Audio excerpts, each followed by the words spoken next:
بیماریاں دو طرح کی ہوتی ہیں، ایک روحانی اور ایک جسمانی۔ جہاں تک جسمانی بیماریوں کا تعلق ہے تو اللہ سبحانہ وتعالیٰ نے ان کے لیے زمین سے چیزیں پیدا کی جن میں انسان کے لیے شفا رکھی، اور جہاں تک روحانی بیماریوں کا تعلق ہے تو اللہ سبحانہ وتعالیٰ نے ان کی شفا کے لیے قرآن نازل کیا۔ بہرحال کوئی بیماری ایسی نہیں کہ جس کے لیے اللہ نے دوا نہ اتاری ہو۔ اسی سلسلے کی یہ حدیث ہے، ان ابی ہریرہ رضی اللہ عنہ عن النبی صلی اللہ علیہ وسلم قال ما انزل اللہ داء الا انزل له شفاء، کتاب الطب۔ ابو ہریرہ رضی اللہ عنہ نبی کریم صلی اللہ علیہ وسلم سے روایت کرتے ہیں، آپ صلی اللہ علیہ وسلم نے فرمایا، اللہ نے کوئی ایسی بیماری نہیں اتاری جس کی دوا نہ اتاری ہو۔ ما انزل اللہ داء، یعنی اللہ نے جو بھی کوئی بیماری پیدا کی ہے اس کے لیے شفا کا سبب بھی پیدا کیا ہے، یعنی جسمانی بیماریوں کے لیے بھی اور روحانی بیماریوں کے لیے بھی، یعنی کوئی بھی بیماری ایسی نہیں۔ ما انزل اللہ داء الا انزل له شفاء، مگر یہ کہ اس کی شفا بھی رکھی ہے اللہ نے۔ تو چونکہ اللہ سبحانہ تعالی نے آسمانی اسباب کے ذریعے بیماری کی شفا کو پیدا کیا تو اس کے لیے اتارنے کا لفظ آیا ہے، انزلہ، اتارا۔ انزال کے کئی ایک معنی علماء نے یہاں پر کیے ہیں۔ ایک قول یہ ہے کہ اس کے اتارنے سے مراد یہ ہے کہ اللہ نے اپنے بندوں کو اس کے متعلق آگاہ کیا ہے، یعنی خبردار کیا ہے، بتایا ہے۔ ایک اور قول یہ ہے کہ رسول اللہ صلی اللہ علیہ وسلم نے ہر بیماری اور اس کے علاج کے متعلق عمومی طور پر خبر دی ہے، یعنی بیماری بھی ہے، اس کی بھی خبر دی، اور علاج بھی ہے۔ ایک قول یہ بھی ہے کہ ان دونوں کے اتارنے سے مراد ان کو پیدا کرنا ہے اور ان کا زمین میں رکھ دینا ہے، یعنی جیسا کہ حدیث میں اس خبر کی طرف اشارہ ہے کہ اللہ نے جو بیماری رکھی اس کے لیے علاج بھی رکھا، یعنی زمین پر رکھا۔ اور ایک اور قول یہ ہے کہ ان دونوں کے اتارنے سے ان کا فرشتوں کے ذریعے اتارنا مراد ہے، وہ فرشتے جو انسانی مخلوق کے نظام کے ساتھ مقرر کیے گئے ہیں۔ تو بیماری اور اس کا علاج فرشتوں کے ساتھ نازل کیا جاتا ہے۔ اور ایک قول یہ بھی ہے کہ اکثر بیماریاں اور ان کے علاج بارشوں کے اتارنے کے ذریعے سے ہوتے ہیں، جن سے غذائیں اور دوائیں اور دیگر چیزیں پیدا ہوتی ہیں۔ یعنی بارش اترتی تو زمین بہت کچھ اگاتی ہے، تو پھر اس میں بعض اوقات کچھ زمینیں ایسی ہوتی ہیں یا کوڑے کے ڈھیر ایسے ہوتے ہیں کہ جن پہ بارش پڑتی ہے تو وہاں سے جراثیم پیدا ہو کر بھی فضا میں پھیلتے ہیں، وہ بھی بیماریوں کا سبب بنتے ہیں۔ اسی طرح اچھی زمینوں پر جب بارش پڑتی ہے تو اچھی غذائیں پیدا ہوتی ہیں جو بندوں کو صحت مند رکھنے میں کام آتی ہیں، اور انہی میں پھر جنگلوں کے اندر ایسی جڑی بوٹیاں پیدا ہوتی ہیں کہ جن سے علاج کیا جاتا ہے۔ تو بہرحال دونوں چیزیں مقدر ہیں، اللہ کی تقدیر میں سے ہیں، اور یہ اللہ سبحانہ وتعالیٰ کی مخلوق پر ایک مکمل مہربانی ہے کہ اگر اللہ تعالیٰ نے انسان کو بیماری کے ذریعے آزمایا ہے تو اس کے علاج کے لیے یا حل کے لیے اللہ نے دوائیں بھی پیدا کی ہیں۔ جیسے انسان اگر گناہ کے ذریعے آزمایا جاتا ہے، یعنی نفس کے کسی شر کی وجہ سے یا شیطان کی وجہ سے وہ آزمائش میں ہے، تو اللہ سبحانہ وتعالیٰ نے ایسے اعمال بھی بتائے ہیں کہ جو گناہوں کو مٹانے کا سبب بنتے ہیں، جیسے استغفار وغیرہ ہے۔ اسی طرح ایک اور حدیث سے ہمیں یہ بھی پتہ چلتا ہے کہ سال میں ایک رات وبا اترتی ہے، اور یہ صحیح مسلم کی روایت ہے۔ نبی صلی اللہ علیہ وسلم نے فرمایا کہ برتن ڈھانپ دیا کرو اور مشکیزوں کے منہ باندھ دیا کرو، کیونکہ سال میں ایک رات ایسی بھی آتی ہے جس میں وبائیں اترتی ہیں اللہ کے اذن کے ساتھ، اور وہ ایسے برتن پر جسے ڈھانپا نہ گیا ہو یا وہ مشکیزہ جس کا منہ نہ باندھا گیا ہو اس پر سے گزرتی ہیں تو اس میں وہ داخل ہو جاتی ہیں۔ مثلاً پینے کی کوئی چیز رکھی ہوئی ہے، رات بھر ننگی رہی ہے اور اس میں وہ وبا داخل ہو چکی ہے، بیماری داخل ہو چکی ہے، اور صبح ہم اٹھتے ہیں اور بغیر بسم اللہ پڑھے اس کو پی جاتے ہیں تو بیماری جسم کے اندر چلی جاتی.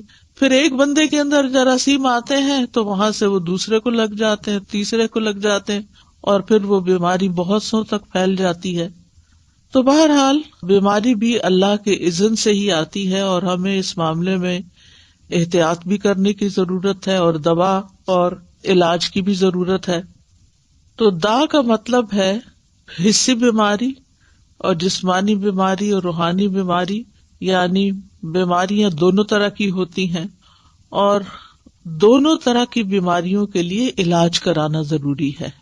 یعنی بعض اوقات ہم جسمانی بیماریوں کے لیے تو علاج کر لیتے ہیں, لیکن اگر کسی کو کوئی روحانی بیماری ہے تو اس کا علاج نہیں کرتے اور اس کو ہم بیماری نہیں سمجھتے. بعض اوقات جن بھوت کا اثر سمجھتے ہیں, بعض اوقات دوسرے کو کہتے ہیں ایسے ہی بہانے بنا رہا ہے, لیکن اس کو سنجیدگی سے نہیں لیتے اور اس کا پراپر علاج نہیں کرتے.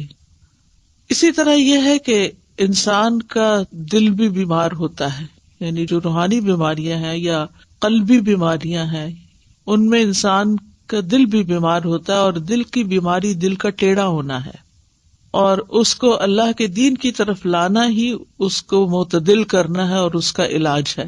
تو دلوں کا علاج اللہ کی کتاب اور اس کے رسول صلی اللہ علیہ وسلم کی سنت کی طرف لوٹنا ہے, جیسا کہ اللہ عز و جل کا فرمان ہے, یا ایھا الناس قد جاءتکم موعظۃ من ربکم وشفاء لما فی الصدور وہدی ورحمۃ للمؤمنین.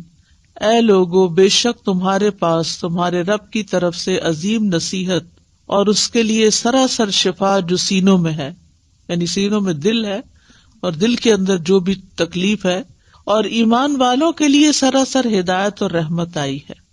تو اس لیے قلبی بیماریوں کا علاج, دل کی بیماریوں کا علاج, روحانی بیماریوں کا علاج قرآن سے کرنا چاہیے, کیونکہ خود قرآن نے خبر دی ہے کہ وہ شفا ہے, شفاء لما فی الصدور, جو سینوں کے اندر ہے.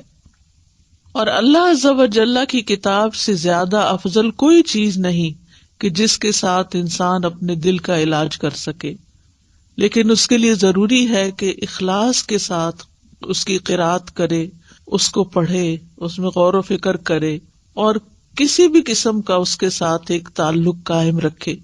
اسی طرح بعض اوقات پورا قرآن اگر نہیں بھی پڑھتا یا بہت زیادہ تلاوت مریض نہیں بھی کر سکتا تو قرآن مجید سے سلیکٹڈ آیات بھی اس کو پڑھنے کے لیے دی جا سکتی ہیں.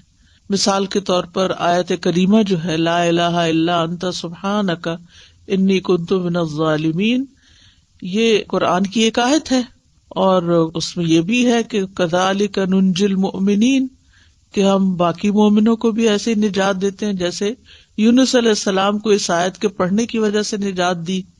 تو اس لیے وہ ایک آیت کو بھی اگر کئی دفعہ دہراتا ہے تو اس میں کوئی حرج کی بات نہیں ہے, کیونکہ قرآن و سنت سے غم اور رنج کا علاج یہ آیت کریمہ کی شکل میں ثابت ہے. لیکن ایک بات یاد رکھیے کہ تجربہ نہ کیجیے کہ اچھا اگر قرآن شفا ہے, میں ذرا ایکسپیریمنٹ کر کے دیکھتا ہوں کہ میری اس بیماری میں قرآن کے پڑھنے سے شفا ہوتی ہے یا نہیں. تو ایسے لوگوں کو شفا نہیں ہوتی کہ جو تجربے کی غرض سے یہ کام کرتے ہیں. ہمیں پورے یقین کے ساتھ, ایمان کے ساتھ اس بات کو لینا چاہیے کہ اللہ تعالیٰ نے جب کہہ دیا قرآن شفا ہے تو پھر وہ شفا ہی ہے اور اس کے ذریعے شفا حاصل ہوگی.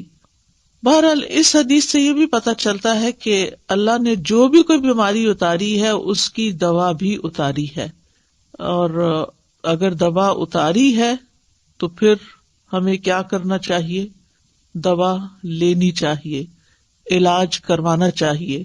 بعض لوگ اپنی سستی اور کوتاہی کے باعث علاج نہیں کرتے, صرف اللہ پہ ڈال دیتے ہیں. اللہ تعالیٰ تو سبھی کچھ کر سکتا, اس کے لیے تو کچھ مشکل ہی نہیں, وہ تو اول درجے میں بیماری بھی نہ بھیجے آپ کی طرف. لیکن یہ ہے کہ دنیا چونکہ امتحان کے لیے ہے, اور اللہ تعالیٰ نے قرآن مجید میں ہمیں یہ بھی بتا دیا ہے کہ ہم تمہیں آزمائیں گے. تو لوگوں کے امتحان مختلف طرح سے ہوتے رہتے ہیں, اور اس میں مومن کا رویہ بالکل مختلف ہوتا ہے. مومن کے لیے بیماری اگرچہ ایک آزمائش ہوتی ہے، تکلیف ہوتی ہے، لیکن اس کے سبب اس کے گناہ دھلتے رہتے ہیں. ہر پین کے بدلے، ہر تکلیف، ہر پریشانی جو جسم پر انسان کی آتی ہے، آفت، اس کے بدلے اس کے گناہ دھلتے ہیں. پھر اسی طرح یہ ہے کہ جب وہ اس پر صبر کرتا ہے تو اس صبر کا اس کو اجر ملتا ہے. ایک اور خیر آ گئی، اور یہ خاص لوگوں کی علامت ہوتی ہے. یعنی عام لوگوں کے گناہ جھڑتے، خاص لوگوں کو صبر کا اجر ملتا ہے، اور خاص الخاص لوگ جو ہیں وہ اللہ کی قضاء پہ رضا بھی رکھتے ہیں. یعنی راضی بالقضاء جب ہوتے ہیں تو ان کا اجر کئی گنا زیادہ بڑھ جاتا ہے. تو اس طرح مومن کے لیے ایک بیماری جو ہے وہ ایک رحمت کا باعث بن جاتی. وہ آزمائش تو ہے ہی، لیکن اس آزمائش کے اندر بھی ایک رحمت ہوتی. لیکن اس راضی بالقضاء ہونے کا مطلب یہ نہیں کہ انسان علاج ہی نہ کرائے. علاج ضرور کروائے، کیونکہ نبی صلی اللہ علیہ وسلم نے فرمایا، اللہ کے بندو علاج کیا کرو، کیونکہ اللہ عز و جل نے جو بیماری بھی اتاری ہے اس کے ساتھ اس کی شفا بھی نازل کی ہے، سوائے موت اور بڑھاپے کے. موت کا کوئی علاج نہیں اور بڑھاپے کا کوئی علاج نہیں، کیونکہ اس میں انسان کی اعضاء کمزور ہو چکے ہوتے ہیں، تو کوئی چیز ان کے اندر پھر سے جوانی بھر نہیں سکتی. لیکن اس میں بھی انسان کو حت البسا ساتھ ساتھ اپنی کمزوریوں اور بیماریوں کا علاج کرتے رہنا چاہیے، اور اس میں انسان کو مایوس نہیں ہونا چاہیے. اسی طرح ایک اور حدیث سے ہمیں پتہ چلتا ہے، مسند احمد کی حدیث ہے، رسول اللہ صلی اللہ علیہ وسلم نے فرمایا، بے شک اللہ عز و جل نے جب بیماری کو پیدا کیا تو اس کا علاج بھی پیدا کیا، بس اس لیے علاج کیا کرو. تو گویا اللہ تعالیٰ کا یہ حکم ماننا جو ہے، رسول اللہ صلی اللہ علیہ وسلم کے ان الفاظ پر یقین رکھتے ہوئے علاج کروانا جو ہے، چاہے وہ تکلیف دہ ہو لیکن اس کو بھی انسان عبادت سمجھے. یعنی علاج کرانے کو بھی عبادت سمجھے کہ میں اللہ اور اس کے رسول کا حکم مان رہا ہوں، انہوں نے ہی کہا ہے کہ علاج کراؤ تو میں علاج کروا رہا ہوں. اب اس علاج میں جب اس کا کچھ مال خرچ ہوتا ہے یا وہ علاج کی تکلیف سے گزرتا ہے، کیونکہ بعض علاج جو ہیں وہ سرجری ہوتے ہیں، بعض علاج جو ہے وہ پینفل پروسیس سے گزرتا ہے انسان اس میں، تو وہ بھی سراسر انسان کے لیے عبادت اور اجر کا باعث بن جاتے ہیں. اسامہ بن شریک کہتے ہیں، میں نبی صلی اللہ علیہ وسلم کی خدمت میں پہنچا تو دیکھا کہ آپ کے صحابہ آپ کی مجلس میں ایسے بیٹھے تھے گویا ان کے سروں پر پرندے ہوں، یعنی بہت باادب اور پرسکون طریقے سے. چنانچہ میں نے سلام کیا اور بیٹھ گیا. ادھر ادھر سے بدوی لوگ آئے، بدو جو دیہاتوں میں رہنے والے تھے، اور انہوں نے پوچھا، اللہ کے رسول کیا ہم علاج کر لیا کریں، یعنی کوئی بیماری ہو تو علاج کریں؟ آپ نے فرمایا، دوا استعمال کیا کرو، بلا شبہ اللہ عز و جل نے کوئی بیماری پیدا نہیں کی مگر اس کی دوا بھی پیدا کی ہے، سوائے ایک بیماری کے، یعنی بڑھاپا. اچھا، بعض لوگ ہوتے ہیں وہ یہ کہتے ہیں کہ ہم نے آج تک کوئی دوا نہیں کھائی، اور اس میں بڑے فخر سے بتاتے ہیں ہمیں اگر کوئی بیماری ہو تو بس ہم صبر کر لیتے ہیں، بس دم درود سے کام لے لیتے ہیں اور بس ہمارے لیے وہی کافی ہو جاتا ہے. الحمدللہ یہ بھی اچھی بات ہے کہ آپ قرآن سے علاج کر لیتے ہیں اور کرنا چاہیے، لیکن اس کا یہ مطلب نہیں کہ کوئی اگر دوا کھا رہا ہے یا دوا کھانا کوئی بری بات ہے، کیونکہ نبی صلی اللہ علیہ وسلم نے کیا فرمایا ہے کہ دوا استعمال کیا کرو، تداوؤ، دوا استعمال کیا کرو. تو دوا کھانا جو ہے وہ کوئی غلط کام کرنا نہیں ہے، لیکن دوا سے شفا ملنا اللہ کے اذن سے ہے. دوا کے اندر شفا اللہ نے رکھی ہے، اللہ کے اذن سے شفا ہوتی ہے. کوئی یہ نہیں کہہ سکتا کہ میں نے یہ چیز کھائی تو میں ٹھیک ہو گیا. نہیں، چیز نے ٹھیک نہیں کیا، اللہ کے اذن سے ٹھیک ہو گیا، کیونکہ اللہ کا اذن اس کو ہوا کہ اس بندے کے اندر یہ کیفیت پیدا کر دے، اس کی بیماری کی اصلاح کر دے، تو علاج ہو گیا، شفا ہو گئی. پھر اسی طرح آپ صلی اللہ علیہ وسلم نے فرمایا، علاج کروانا تقدیر کا حصہ ہے. اگر بیماری تقدیر سے ہے تو علاج بھی تقدیر سے ہے، اور یقیناً علاج اللہ تعالیٰ کے حکم سے ہی فائدہ دیتا ہے. علاج اللہ تعالیٰ کے حکم سے ہی فائدہ دیتا ہے. تو علاج کروانے کے کچھ اصول ہمارے دین نے ہمیں بتائے ہیں. نمبر 1 یہ کہ اللہ کو شافی مانا جائے، یعنی یہ یقین رکھا جائے کہ اللہ ہی شفا دیتا ہے.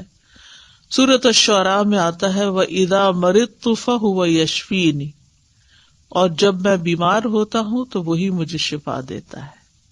شفا اللہ ہی کے ہاتھ میں ہے.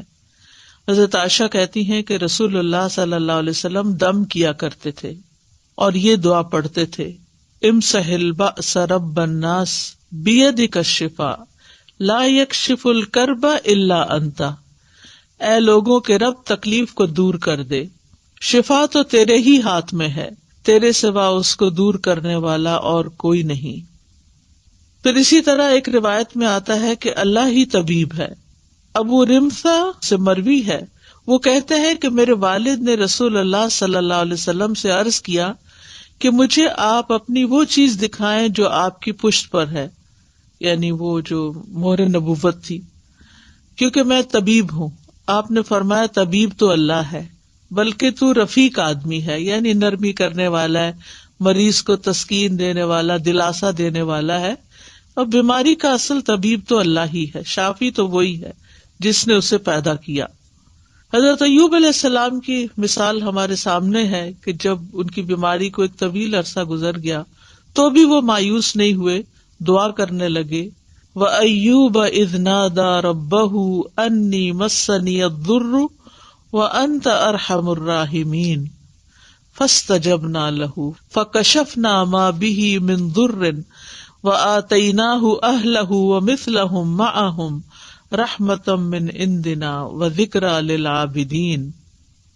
اور ایوب جب اس نے اپنے رب کو پکارا کہ بے شک مجھے تکلیف پہنچی ہے اور تو رحم کرنے والوں میں سب سے زیادہ رحم کرنے والا ہے، تو ہم نے اس کی دعا قبول کر لی، بس اسے جو بھی تکلیف تھی دور کر دی، اور اسے اس کے گھر والے اور ان کے ساتھ ان کی مثل اور عطا کر دیے اپنے پاس سے رحمت کے لیے اور ان لوگوں کی یاد دہانی کے لیے جو عبادت کرنے والے ہیں.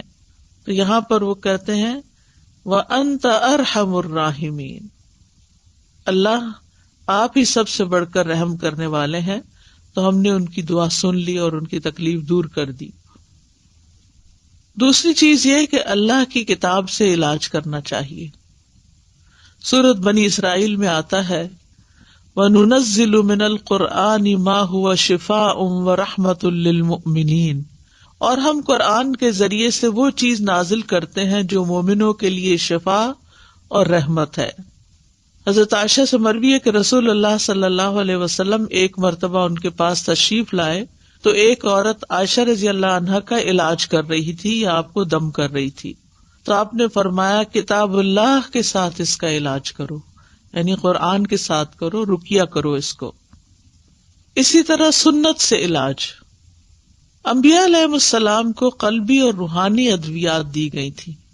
ابن قیم کہتے ہیں کہ وہ وہی جو اللہ تعالیٰ اپنے نبیوں کو کرتا ہے اس میں ایسی چیز ہوتی ہے جو لوگوں کو فائدہ دیتی ہے، یعنی وہی کے ذریعے علاج ہوتا ہے. اور اس میں وہ دوائیاں بھی ہوتی ہیں جو بیماریوں سے شفا دیتی ہیں، اور وہ ایسی چیزیں ہوتی ہیں، وہ بعض غذائیں ایسی ہوتی ہیں کہ جن کی طرف بڑے بڑے ڈاکٹروں کی عقل نہیں پہنچ سکتی، اور ان دوائیوں تک ان کے علوم، تجربات اور قیاسات پہنچ نہیں سکتے. اور یہ دوائیاں قلبی اور روحانی ہوتی ہیں. تو ایک بات ہمیں یاد رکھنی چاہیے کہ انسان صرف مادی جسم سے نہیں بنا، یعنی صرف مادہ نہیں ہے، صرف میٹر نہیں، اس کے اندر روح ہے. اس لیے اگر آپ صرف دوا سے علاج کریں گے تو وہ کافی نہیں ہے جب تک کہ آپ اس کی روح کا بھی علاج نہ کریں، خصوصاً روحانی بیماری میں. کچھ بیماریاں ایسی ہوتی ہیں نا کہ جو روحانی بیماری ڈومیننٹ ہوتی ہے اور اس کے اثر میں جسمانی بیماری بھی ہوتی ہے، اور کبھی ایسا ہوتا ہے کہ جسمانی بیماری ہوتی ہے اور اس کے اثر سے انسان کی روح بھی بیمار پڑ جاتی، کیونکہ دونوں ایک دوسرے میں گندھے ہوئے ہیں، ان سے الگ نہیں ہے. ایک کو کوئی تکلیف پہنچے گی تو دوسرا اس سے متاثر ہوگا. تو اس لیے بہت ضروری ہے کہ انسان دونوں طرح کے علاج کرے، یعنی ایک طرف دوا کھائے اور دوسری طرف دعا کرے اور دم کرے اور قرآن پڑھے تاکہ انسان مکمل شفا یاب ہو جائے. کیونکہ بندہ جب تک اللہ کے ذکر میں مصروف رہتا ہے تو شیطان کے حملوں سے محفوظ ہوتا ہے اور ایک مضبوط قلعے میں ہوتا ہے. تیسری چیز ہے طب نبوی سے علاج.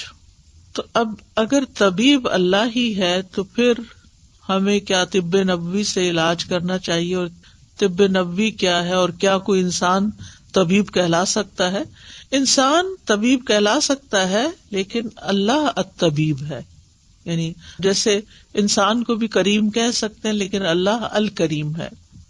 تو طب نبوی سے علاج میں حجامہ کروانا، پچھنے لگوانا.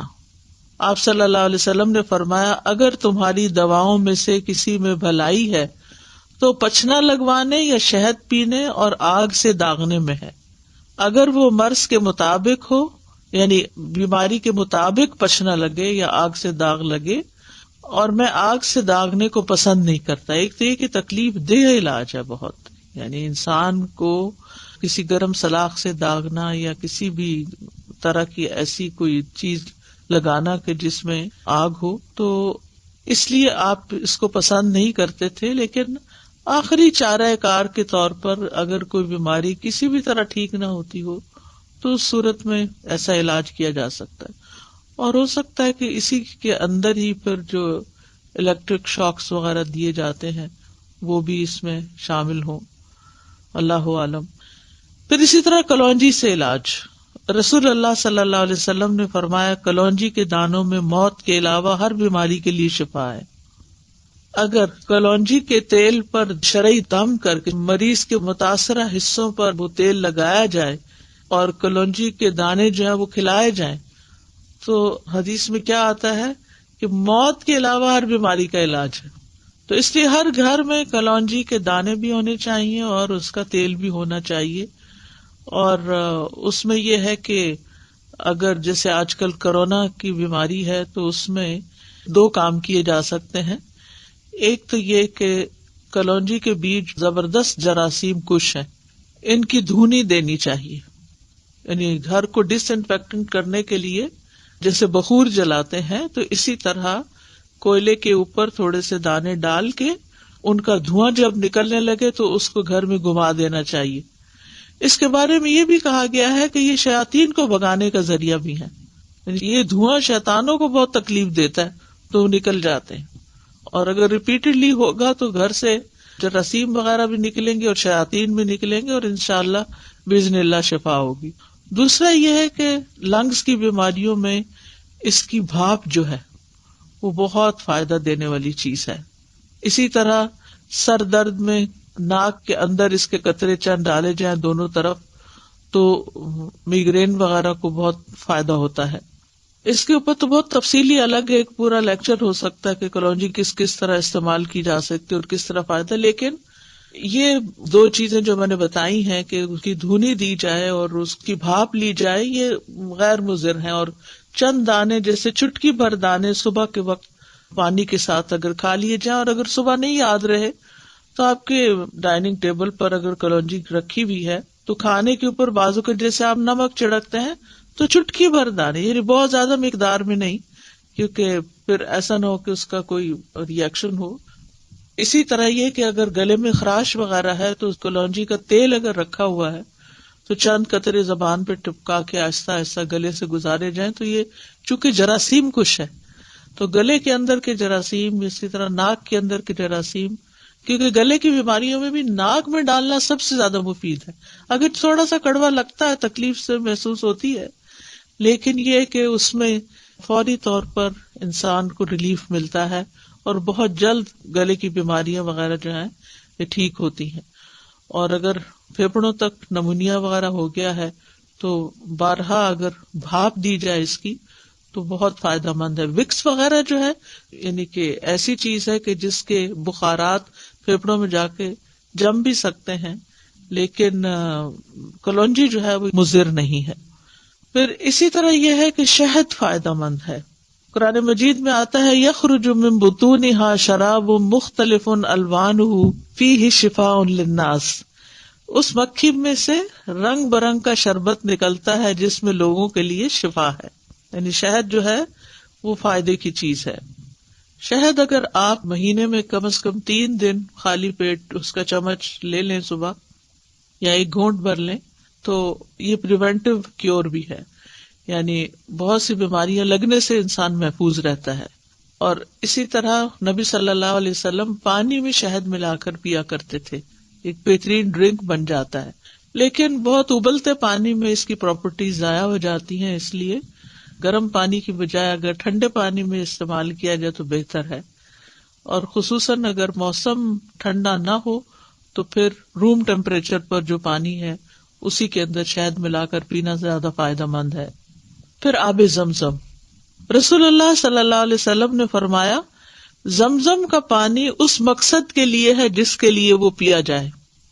اگر آپ شفا کی نیت سے پیئیں گے تو شفا ہے، غذا کی نیت سے پیئیں گے تو غذا ہے، پیاس بجھانے کی نیت سے پیئیں گے تو پیاس بجھے گی انشاءاللہ. پھر اسی طرح عود ہندی، یعنی جس سے کست الہندی کہتے ہیں، اس میں بھی شفا ہے. صحیح بخاری کی روایت ہے، ام قیس رضی اللہ عنہا سے مروی ہے، وہ کہتی ہیں کہ میں اپنے ایک لڑکے کو لے کر رسول اللہ صلی اللہ علیہ وسلم کی خدمت میں حاضر ہوئی. میں نے اس کا حلق دبایا تھا چونکہ اس کو گلے کی بیماری ہو گئی تھی. تو آپ نے فرمایا تم اپنے بچوں کو انگلی سے حلق دبا کر کیوں تکلیف دیتی ہو؟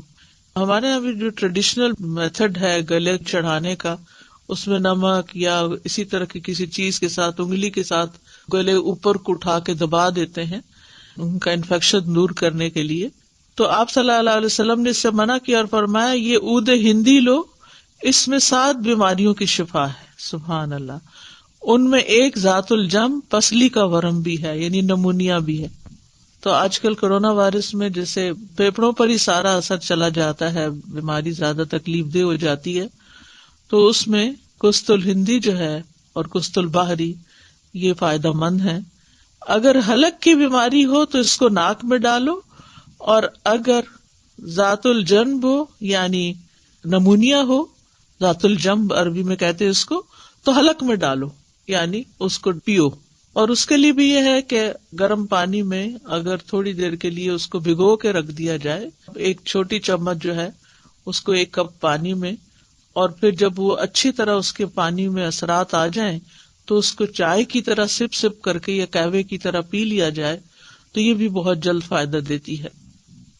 جہاں یہ مسنون علاج ہے، طب نبوی ہے، یعنی علاج کرنے کا کہا گیا ہے، وہاں یہ ہے کہ ممنوع علاج سے بھی بچنا چاہیے. اور ممنوع علاج کیا ہے؟ غیر شرعی اور شرکیہ طریقے سے علاج، یعنی شرکیہ دم یا تعویذ وغیرہ. عبداللہ بن مسعود اپنی بیوی کے پاس داخل ہوئے تو دیکھا کہ اس نے خسرہ کی بیماری کی وجہ سے تعویذ پہنا ہوا تھا. ان کی وائف نے تعویذ لٹکایا ہوا تھا خسرہ کی بیماری سے نکلنے کے لیے. تو آپ نے اسے سختی سے کاٹ دیا اور کہا بے شک عبداللہ کی آل شرک سے بیزار ہے، اور کہا ہم نے رسول اللہ صلی اللہ علیہ وسلم سے یہ بات بھی یاد کی ہے کہ بلا شبہ جھاڑ پھونک، تعویذ اور حب کے اعمال شرک ہیں. یہاں پر اس کا یہ مطلب نہیں کہ دم کرنا منع ہے یا رقیہ منع ہے، شرکیہ جھاڑ پھونک منع ہے. یعنی ان الرقا والتمائم والطول شرکن، یعنی اس سے مراد وہ کلمات ہیں جو حرام ہیں، لیکن دوسری طرف جائز اور شرعی دم بھی ہیں. عوف بن مالک کہتے ہیں ہم زمانے جاہلیت میں دم کیا کرتے تھے.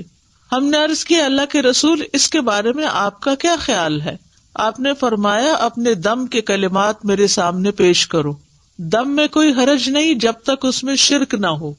اچھا، یہ جو بات ہے نا کہ لا بأس بالرقى ما لم يكن فيه شرک، اب یہ قرآن کی آیات تو نہیں تھی نا دور جاہلیت میں. تو آپ نے پوچھا کہ مجھے دکھاؤ کہ کون سا دم کرتے تھے، بتاؤ مجھے. آپ نے فرمایا کہ اگر شرکی الفاظ نہیں تو دم ٹھیک ہے. اس سے ایک بڑی اہم بات پتہ چلتی ہے. بعض لوگ اس بات میں بہت فس کریٹ کر دیتے ہیں کہ یہ کوئی مسنون طریقہ نہیں دم کا، اور آپ کو یہ کس نے کہا کہ یہ آیت 10 دفعہ پڑھ کے دم کریں تو ٹھیک ہو جائیں گے. تو آیت پڑھنے میں تو کوئی حرج ہی نہیں ہے. یعنی جیسے کسی کو منزل نام کی کتابچہ بھی ہوتا ہے، یا اسی طرح رقیہ جس میں قرآن کی مختلف آیات اکٹھی کی گئی ہیں، ان کو جب پڑھا جاتا ہے تو لوگ پوچھنا شروع ہو جاتے ہیں یہ کہاں لکھا ہوا ہے کہ یہ آیت بھی پڑھی جائے اور یہ آیت بھی پڑھی جائے، تو اس موقع پر یہ حدیث یاد کر لی جائے کہ اگر کوئی شرکیہ چیز نہیں ہے، اور قرآن تو قرآن ہے، اس میں تو سوال ہی پیدا نہیں ہوتا، لیکن عام جب ہم دعائیں کرتے ہیں تو ان میں بھی اگر کوئی شرکیہ طریقہ نہیں ہے تو وہ دعا بھی فائدہ دے گی انشاءاللہ، اور مسنون دم بھی، اور قرآن پاک کی آیات پڑھ کر دم کرنا وہ بھی فائدہ دے گا۔ بعض لوگوں کو اللہ سبحانہ تعالیٰ نے بہت حکمت دی ہوتی ہے اور وہ قرآن کی آیات سے ایسے میننگ نکال لیتے ہیں کہ جس سے واقعی لوگوں کو فائدہ بھی پہنچتا ہے۔ اس میں ایک ویب سائٹ ہے رقیہ ان لنڈن، اس ویب سائٹ پر مختلف طرح کے دم ریکارڈ کیے گئے ہیں جو کہ کافی مفید ہیں۔ مثال کے طور پر اگر کسی کے پاؤں میں کوئی تکلیف ہے تو انہوں نے کیا کیا ہے کہ پاؤں سے متعلق جو آیات ہیں ان کو اکٹھا کر کے ان کو ایک رقیہ بنا دیا۔ اسی طرح اگر دل میں کوئی تکلیف ہے تو دل کی آیات، یا اسی طرح اور جن اعضاء سے متعلق کوئی تکلیف ہے تو اس سے ملتے جلتے آیات جو ہیں وہ اکٹھی کر کے ان کا رقیہ بنا دیا گیا ہے۔ تو اس میں کوئی حرج کی بات نہیں ہے، اس میں کوئی لڑائی جھگڑے اور بحث مباحثے کی بات نہیں ہے کہ کیا نبی صلی اللہ علیہ وسلم ایسا کیا کرتے تھے۔ نبی صلی اللہ علیہ وسلم نے ہر چیز نہیں کی، کیونکہ آپ نے اصول دے دیے ہمیں، کچھ چیزیں تو آپ نے کی ہیں، وہ تو ہمارے لیے بہت ہی اوتھینٹک اور یقینی چیزیں ہیں، لیکن کچھ چیزیں ایسی بھی ہیں کہ جو آپ نے ان کی حدود بتا دی ہیں۔ جیسے اس حدیث میں حد بتا دی کہ تم میرے سامنے اپنے دم کے کلمات پیش کرو، یعنی وہ دم جو دور جاہلیت میں تم کرتے تھے، اگر وہ فائدہ مند تھا تمہارے لیے تو آج بھی اس کو استعمال کر سکتے ہو۔ فرمایا کہ دم میں کوئی حرج نہیں جب تک اس میں شرک نہ ہو۔ تو اگر شرک پر مبنی ہو یا ایسے الفاظ پر جو سمجھ نہ آ رہے ہوں، بعض لوگ تعویذ لکھے ہوئے ہوتے ہیں اور اس میں ایسے ایسے لفظ لکھے ہوتے ہیں کہ جو سمجھ ہی نہیں آتے، یا نمبرز لکھے ہوئے ہوتے ہیں، تو وہ استعمال نہیں کرنے چاہیے، کیونکہ ان کا نہیں پتا کہ اس میں شیطانوں کو پکارا گیا ہے یا نعوذ باللہ اللہ کے ساتھ کسی اور الہ کو پکارا گیا ہے۔ تو ایسی چیزوں سے انسان کو دور رہنا چاہیے۔ جہاں تک قرآن اور اذکار اور جائز دعاؤں کے ساتھ دم کرنا ہے تو ان میں کوئی حرج کی بات نہیں ہے۔ اور اسی طرح اللہ کے کلام، یعنی پچھلی ایک حدیث میں عبداللہ بن مسعود والی میں نے کہ جھاڑ پھونک منع ہے، لیکن اللہ کے کلام کے ساتھ پھونک مار کر دم کرنا جائز ہے۔ مثلاً سورۃ فاتحہ پڑھ کر پھونک ماری جا سکتی ہے۔ رات کو سوتے وقت جب آپ آیت الکرسی پڑھتے ہیں تو چاروں کونوں میں آپ پھونک ماریں، وہ بھی ایک حفاظت کی چیز ہے۔ اسی طرح نبی صلی اللہ علیہ وسلم اپنے ہاتھوں میں معوذتین اور قل ھو اللہ پڑھ کر دم کرتے تھے، اور رات کو جہاں جہاں تک آپ کا ہاتھ جاتا تھا خود اپنے اوپر دم کرتے تھے اور اپنے آپ کو جھاڑتے تھے۔ حضرت عائشہ کہتی ہیں کہ نبی صلی اللہ علیہ وسلم اپنی مرض وفات میں خود پر معوذات پڑھ کر دم کرتے تھے، پھر جب آپ زیادہ بیمار ہو گئے تو میں یہ صورتیں پڑھ کر آپ کو دم کرتی تھی، اور برکت کے لیے آپ کا ہی ہاتھ آپ کے جسم پر پھیرتی تھی، یعنی اپنا ہاتھ نہیں پھیرتی تھی، آپ کا ہاتھ پھیرتی۔ تو اس سے پتہ چلتا ہے کہ ہاتھ پھیر کر جھاڑنا مریض کو اور دم کرنا جو ہے یہ جائز ہے۔ معمر کہتے ہیں میں نے امام زہری سے پوچھا کہ آپ صلی اللہ علیہ وسلم کس طرح دم کیا کرتے تھے؟ انہوں نے بتایا آپ دم کر کے اپنے دونوں ہاتھوں پر پھونک مارتے، پھر انہیں اپنے چہرے پر پھیر لیتے، اور پھر اس کے بعد یہ کہ باقی جسم کے اوپر بھی جہاں جہاں تک ہاتھ پہنچ جاتا۔ تو اس حدیث میں دلیل ہے کہ اللہ کے کلام کے ساتھ دم کرنا اور پھونک مارنا یہ جائز ہے۔ اور نووی کہتے ہیں کہ اس میں دلیل ہے کہ دم میں لعاب ملی پھونک مارنا مستحب ہے، اس کو جھاڑنا کہتے ہیں، یعنی اس طرح پھونک مارنا کے بیچ میں سے منہ سے ڈراپلیٹس بھی تھوڑی تھوڑی نکلیں۔ اور حب کے اعمال کیا ہوتے ہیں عبداللہ بن مسعود کی حدیث میں جس سے منع کیا گیا ہے؟ یہ اصل میں جادو کی ایک قسم ہوتی ہے۔ اس کے ذریعے سے عورت کو اپنے شوہر کا محبوب بنایا جاتا ہے یا شوہر کو اپنی بیوی کا محبوب بنایا جاتا ہے، تو یہ درست نہیں ہے۔ یعنی ایسے کوئی کلام لینا یا ایسی چیزیں لینا کہ جس سے اس طرح کی چیز کی جائے کہ شوہر کی ساری توجہ میری طرف ہو جائے، جیسے سوکھنے وغیرہ ہوتی ہیں یا اور، تو یہ طریقہ درست نہیں۔ رسول اللہ صلی اللہ علیہ وسلم نے فرمایا جس نے حرام چیز کے ساتھ علاج کیا اللہ اس کے لیے اس میں شفا نہیں بنائے گا. تو اس لیے شراب یا شراب سے بنی ہوئی چیزیں جو ہیں ان سے علاج نہیں کرنا چاہیے. حرام ادویات کا استعمال بھی نہیں ہونا چاہیے. آپ نے اس سے منع کیا ہے کہ وہ علاج نہیں بیماری ہے. یہ جو دم وغیرہ بتائے ہیں میں نے، اس کے لیے ویب سائٹ پر آن لائن آرڈرز پلیس کر سکتے ہیں. آیات شفا جو ہیں پرنٹڈ شکل میں موجود ہیں اور بک سٹور پر بھی موجود ہیں. الہدا کے جہاں بھی برانچز ہیں، چاہے کینیڈا میں ہے یا لندن میں ہے یا یو ایس میں ہے یا پاکستان میں جو مختلف شہروں میں ہے، ان سب جگہوں پر یہ پروڈکٹس جو ہوتی ہیں وہ اویلیبل ہوتی ہیں، اور ویب سائٹ کے اوپر بھی اس طرح کی چیزیں موجود ہیں. بہرحال کوئی بیماری ایسی نہیں کہ جس کے لیے اللہ نے دوا نہ اتاری ہو. اسی سلسلے کی یہ حدیث ہے، ان ابی ہریرہ رضی اللہ عنہ ان النبی صلی اللہ علیہ وسلم قال ما انزل اللہ داء الا انزل له شفاء. کتاب الطب. ابو ہریرہ رضی اللہ عنہ نبی کریم صلی اللہ علیہ وسلم سے روایت کرتے ہیں، آپ صلی اللہ علیہ وسلم نے فرمایا اللہ نے کوئی ایسی بیماری نہیں اتاری جس کی دوا نہ اتاری ہو. ما انزل اللہ داء، یعنی اللہ نے جو بھی کوئی بیماری پیدا کی ہے اس کے لیے شفا کا سبب بھی پیدا کیا ہے، یعنی جسمانی بیماریوں کے لیے بھی اور روحانی بیماریوں کے لیے بھی. یعنی کوئی بھی بیماری ایسی نہیں. ما انزل اللہ داء الا انزل له شفاء، مگر یہ کہ اس کی شفا بھی رکھی ہے اللہ نے. تو چونکہ اللہ سبحانہ وتعالی نے آسمانی اسباب کے ذریعے بیماری کی شفا کو پیدا کیا، تو اس کے لیے اتارنے کا لفظ آیا ہے، انزلہ، اتارا. انزال کے کئی ایک معنی علماء نے یہاں پر کیے ہیں. ایک قول یہ ہے کہ اس کے اتارنے سے مراد یہ ہے کہ اللہ نے اپنے بندوں کو اس کے متعلق آگاہ کیا ہے، یعنی خبردار کیا ہے، بتایا ہے. ایک اور قول یہ ہے کہ رسول اللہ صلی اللہ علیہ وسلم نے ہر بیماری اور اس کے علاج کے متعلق عمومی طور پر خبر دی ہے، یعنی بیماری بھی ہے اس کی بھی خبر دی اور علاج بھی ہے. ایک قول یہ بھی ہے کہ ان دونوں کے اتارنے سے مراد ان کو پیدا کرنا ہے اور ان کا زمین میں رکھ دینا ہے، یعنی جیسا کہ حدیث میں اس خبر کی طرف اشارہ ہے کہ اللہ نے جو بیماری رکھی اس کے لیے علاج بھی رکھا، یعنی زمین پر رکھا.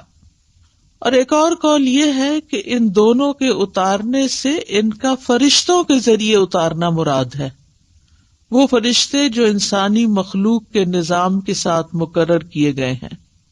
تو بیماری اور اس کا علاج فرشتوں کے ساتھ نازل کیا جاتا ہے. اور ایک قول یہ بھی ہے کہ اکثر بیماریاں اور ان کے علاج بارشوں کے اتارنے کے ذریعے سے ہوتے ہیں، جن سے غذائیں اور دوائیں اور دیگر چیزیں پیدا ہوتی ہیں. یعنی بارش اترتی تو زمین بہت کچھ اگاتی ہے، تو پھر اس میں بعض اوقات کچھ زمینیں ایسی ہوتی ہیں یا کوڑے کے ڈھیر ایسے ہوتے ہیں کہ جن پہ بارش پڑتی ہے تو وہاں سے جراثیم پیدا ہو کر بھی فضا میں پھیلتے ہیں، وہ بھی بیماریوں کا سبب بنتے ہیں.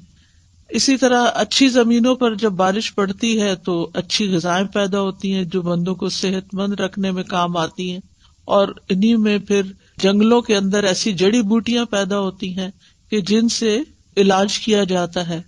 تو بہرحال دونوں چیزیں مقدر ہیں، اللہ کی تقدیر میں سے ہیں، اور یہ اللہ سبحانہ وتعالیٰ کی مخلوق پر ایک مکمل مہربانی ہے کہ اگر اللہ تعالیٰ نے انسان کو بیماری کے ذریعے آزمایا ہے تو اس کے علاج کے لیے یا حل کے لیے اللہ نے دوائیں بھی پیدا کی ہیں. جیسے انسان اگر گناہ کے ذریعے آزمایا جاتا ہے، یعنی نفس کے کسی شر کی وجہ سے یا شیطان کی وجہ سے وہ آزمائش میں ہے، تو اللہ سبحانہ تعالیٰ نے ایسے اعمال بھی بتائے ہیں کہ جو گناہوں کو مٹانے کا سبب بنتے ہیں، جیسے استغفار وغیرہ ہے. اسی طرح ایک اور حدیث سے ہمیں یہ بھی پتہ چلتا ہے کہ سال میں ایک رات وبا اترتی ہے، اور یہ صحیح مسلم کی روایت ہے. نبی صلی اللہ علیہ وسلم نے فرمایا کہ برتن ڈھانپ دیا کرو اور مشکیزوں کے منہ باندھ دیا کرو، کیونکہ سال میں ایک رات ایسی بھی آتی ہے جس میں وبائیں اترتی ہیں اللہ کے اذن کے ساتھ، اور وہ ایسے برتن پر جسے ڈھانپا نہ گیا ہو یا وہ مشکیزہ جس کا منہ نہ باندھا گیا ہو اس پر سے گزرتی ہیں تو اس میں وہ داخل ہو جاتی ہیں۔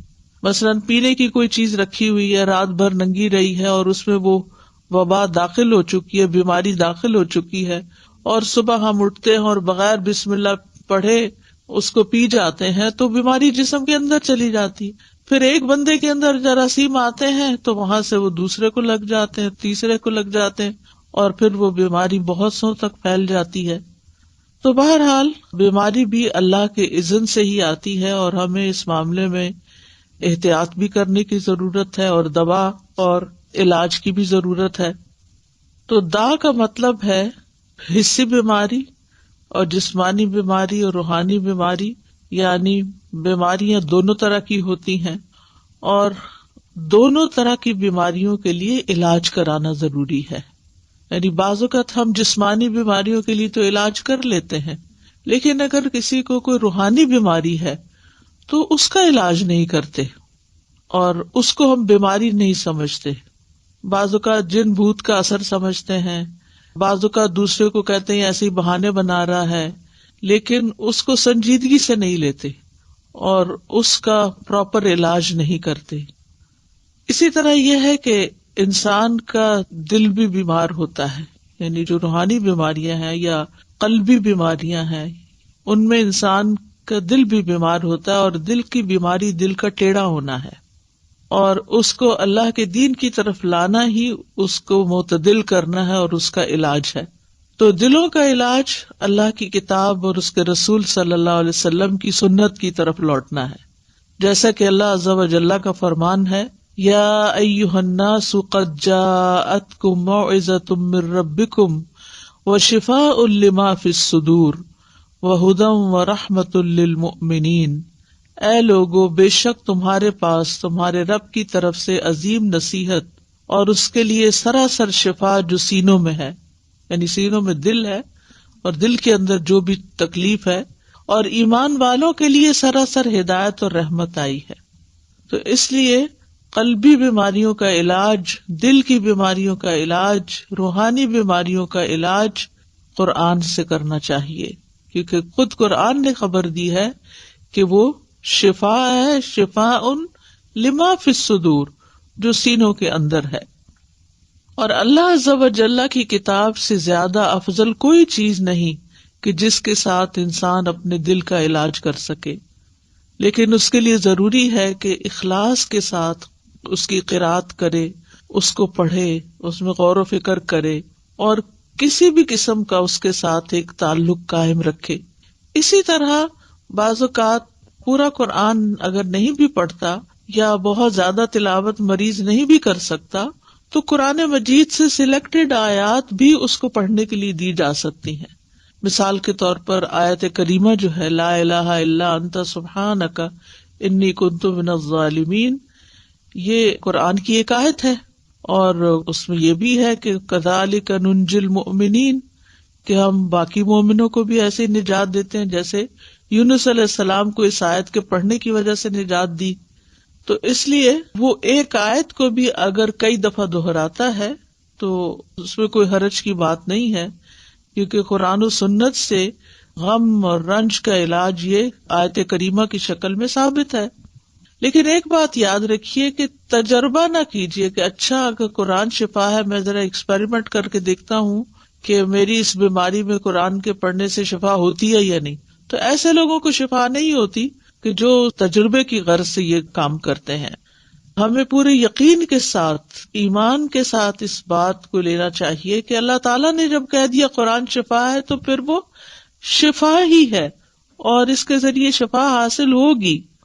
بہرحال اس حدیث سے یہ بھی پتہ چلتا ہے کہ اللہ نے جو بھی کوئی بیماری اتاری ہے اس کی دوا بھی اتاری ہے، اور اگر دوا اتاری ہے تو پھر ہمیں کیا کرنا چاہیے؟ دوا لینی چاہیے، علاج کروانا چاہیے، بعض لوگ اپنی سستی اور کوتاہی کے باعث علاج نہیں کرتے، صرف اللہ پہ ڈال دیتے ہیں. اللہ تعالیٰ تو سبھی کچھ کر سکتا، اس کے لیے تو کچھ مشکل ہی نہیں. وہ تو اول درجے میں بیماری بھی نہ بھیجے آپ کی طرف. لیکن یہ ہے کہ دنیا چونکہ امتحان کے لیے ہے، اور اللہ تعالیٰ نے قرآن مجید میں ہمیں یہ بھی بتا دیا ہے کہ ہم تمہیں آزمائیں گے، تو لوگوں کے امتحان مختلف طرح سے ہوتے رہتے ہیں، اور اس میں مومن کا رویہ بالکل مختلف ہوتا ہے. مومن کے لیے بیماری اگرچہ ایک آزمائش ہوتی ہے، تکلیف ہوتی ہے، لیکن اس کے سبب اس کے گناہ دھلتے رہتے ہیں. ہر پین کے بدلے، ہر تکلیف، ہر پریشانی جو جسم پر انسان کی آتی ہے، آفت، اس کے بدلے اس کے گناہ دھلتے ہیں. پھر اسی طرح یہ ہے کہ جب وہ اس پر صبر کرتا ہے تو اس صبر کا اس کو اجر ملتا ہے. ایک اور خیر آ گئی، اور یہ خاص لوگوں کی علامت ہوتی ہے. یعنی عام لوگوں کے گناہ جھڑتے ہیں، خاص لوگوں کو صبر کا اجر ملتا ہے، اور خاص الخاص لوگ جو ہیں وہ اللہ کی قضاء پہ رضا بھی رکھتے ہیں. یعنی راضی بالقضاء جب ہوتے ہیں تو ان کا اجر کئی گنا زیادہ بڑھ جاتا ہے. تو اس طرح مومن کے لیے ایک بیماری جو ہے وہ ایک رحمت کا باعث بن جاتی ہے. وہ آزمائش تو ہے ہی، لیکن اس آزمائش کے اندر بھی ایک رحمت ہوتی. لیکن اس راضی بالقضاء ہونے کا مطلب یہ نہیں کہ انسان علاج ہی نہ کرائے. علاج ضرور کروائے، کیونکہ نبی صلی اللہ علیہ وسلم نے فرمایا، اللہ کے بندو علاج کیا کرو، کیونکہ اللہ عز و جل نے جو بیماری بھی اتاری ہے اس کے ساتھ اس کی شفا بھی نازل کی ہے، سوائے موت اور بڑھاپے کے. موت کا کوئی علاج نہیں اور بڑھاپے کا کوئی علاج نہیں، کیونکہ اس میں انسان کی اعضاء کمزور ہو چکے ہوتے ہیں، تو کوئی چیز ان کے اندر پھر سے جوانی بھر نہیں سکتی. لیکن اس میں بھی انسان کو حت البسا ساتھ ساتھ اپنی کمزوریوں اور بیماریوں کا علاج کرتے رہنا چاہیے، اور اس میں انسان کو مایوس نہیں ہونا چاہیے. اسی طرح ایک اور حدیث سے ہمیں پتہ چلتا ہے، مسند احمد کی حدیث ہے، رسول اللہ صلی اللہ علیہ وسلم نے فرمایا، بے شک اللہ عز و جل نے جب بیماری کو پیدا کیا تو اس کا علاج بھی پیدا کیا، بس اس لیے علاج کیا کرو. تو گویا اللہ تعالیٰ کا یہ حکم ماننا جو ہے، رسول اللہ صلی اللہ علیہ وسلم کے ان الفاظ پر یقین رکھتے ہوئے علاج کروانا جو ہے، چاہے وہ تکلیف دہ ہو لیکن اس کو بھی انسان عبادت سمجھے. یعنی علاج کرانے کو بھی عبادت سمجھے کہ میں اللہ اور اس کے رسول کا حکم مان رہا ہوں، انہوں نے ہی کہا ہے کہ یہ علاج کراؤ تو میں علاج کروا رہا ہوں. اب اس علاج میں جب اس کا کچھ مال خرچ ہوتا ہے یا وہ علاج کی تکلیف سے گزرتا ہے، کیونکہ بعض علاج جو ہیں وہ سرجری ہوتے ہیں، بعض علاج جو ہے وہ پینفل پروسیس سے گزرتا ہے انسان اس میں، تو وہ بھی سراسر انسان کے لیے عبادت اور اجر کا باعث بن جاتے ہیں. اسامہ بن شریک کہتے ہیں، میں نبی صلی اللہ علیہ وسلم کی خدمت میں پہنچا تو دیکھا کہ آپ کے صحابہ آپ کی مجلس میں ایسے بیٹھے تھے گویا ان کے سروں پر پرندے ہوں، یعنی بہت باادب اور پرسکون طریقے سے. چنانچہ میں نے سلام کیا اور بیٹھ گیا. ادھر ادھر سے بدوی لوگ آئے، بدو جو دیہاتوں میں رہنے والے تھے، اور انہوں نے پوچھا، اللہ کے رسول کیا ہم علاج کر لیا کریں، یعنی کوئی بیماری ہو تو علاج کریں؟ آپ نے فرمایا، دوا استعمال کیا کرو، بلا شبہ اللہ عز و جل نے کوئی بیماری پیدا نہیں کی مگر اس کی دوا بھی پیدا کی ہے، سوائے ایک بیماری کے، یعنی بڑھاپا. اچھا، بعض لوگ ہوتے ہیں وہ یہ کہتے ہیں کہ ہم نے آج تک کوئی دوا نہیں کھائی، اور اس میں بڑے فخر سے بتاتے ہیں ہمیں اگر کوئی بیماری ہو تو بس ہم صبر کر لیتے ہیں، بس دم درود سے کام لے لیتے ہیں اور بس ہمارے لیے وہی کافی ہو جاتا ہے.